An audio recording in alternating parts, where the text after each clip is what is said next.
Hello everybody and welcome.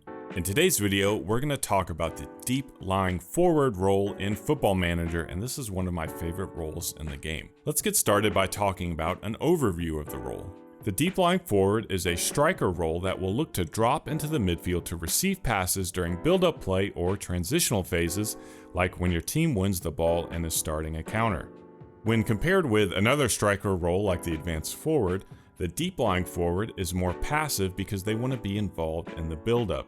If you look at a normal 4-3-3 in their defensive shape, the deep lying forward will drop back towards their own goal when possession is won. What happens when you do this is you create space, and creating space is one of the best ways to create good scoring chances, and good scoring chances lead to goals. You're creating space because the defenders can either mark the deep lying forward, which means they're pushing up into the midfield, or they will drop off, which leaves the player room to operate. One of my favorite things about the deep lying forward is their tactical versatility, like how they can play in a single or double striker system. So let's take a look at some of those considerations. When creating a tactic, the biggest thing I try to do is create space. You're going to hear me talk about this a lot, but when creating a tactic, creating space is one of the best ways to score goals. The deep lying forward needs players around him making aggressive runs. If you have too many roles around him that are passive, you're going to clog the midfield area and not create any scoring chances because nobody's making the runs in behind the defense where the deep lying forward is making that space. And these aggressive roles can come from anywhere on the pitch. It doesn't have to be the midfielder or just the wingers. It can be a combination of both. The one tactic I like to run is the 4-4-2 with two defensive midfielders.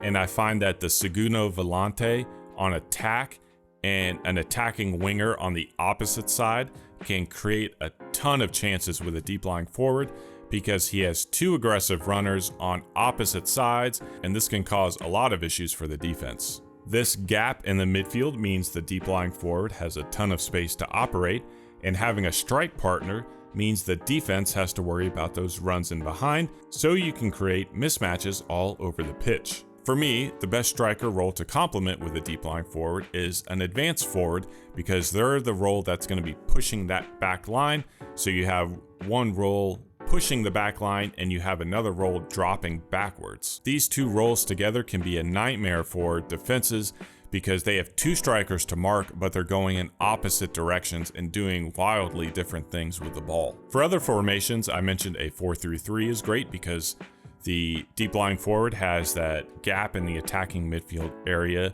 to move around in. But I find that tactics like a 4-2-3-1 where you have an attacking midfielder, the deep lying forward can be problematic because now you have two players in the attacking midfielder area without a striker. They can get in each other's way. So something to keep in mind if you're trying to make a 4-2-3-1 work. You always want to think about how the roles interact with each other when trying to create your own tactic. In this role, you can either put on support or attack duty.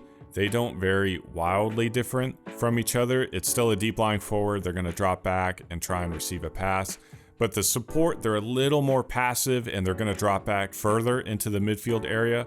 And on attack duty, they will press forward a little more and make more aggressive runs into the penalty box. A good starting point is if you run a single striker system, try the deep lying forward on attack if you're not creating enough scoring chances. And if you have a two striker system, put the deep lying forward on support duty. All right, we've talked about some tactical considerations. Now let's look at a player example with one of my favorite saves so far. We're going to go to Japan and Kyoto. In this save, we are using a very simple counter 4-4-2 with the deep lying forward Tashihara. And as a spoiler alert, this is one of my favorite players I've ever had in a Football Manager save. A deep lying forward holds the ball while the attack moves around them, so a player like Hara that is tall and strong can be very effective because they can hold off defenders. Bonus points for Hara is that his weaker foot is still fairly strong, meaning his attacks can be unpredictable for a defense to try and stop. So some attributes for a deep lying forward can be height, strength, and the ability to use either foot.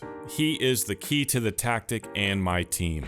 My Kyoto squad had a media prediction of 17th, and about halfway through the season were 5th, and that's all because of the play of Hara. In the J League, we've scored 34 goals, and he has scored or assisted on 16 of them. Let's look at our game against Yokohama FC, where we won with a 6-1 dismantling. If we look at Hara's heat map, where he's received his passes, you notice how the deep lying forward almost acts as a midfielder in where they receive the ball. This is why they have the name deep lying forward, because they drop so deep into the midfield.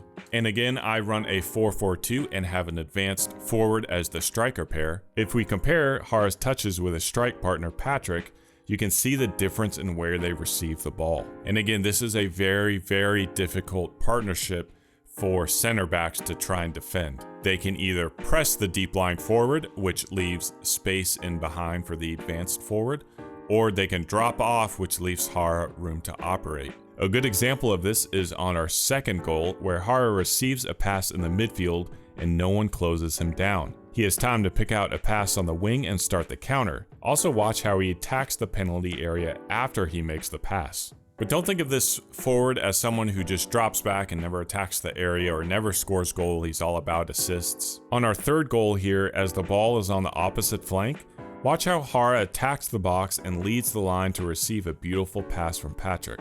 And one final example of how deadly this role is on the counter, here's a look at our fourth goal. Our center back intercepts the ball and the deep lying forward makes himself available for a pass. He receives it and is immediately closed down by defenders, so this is the opposite of what happened in the earlier goal.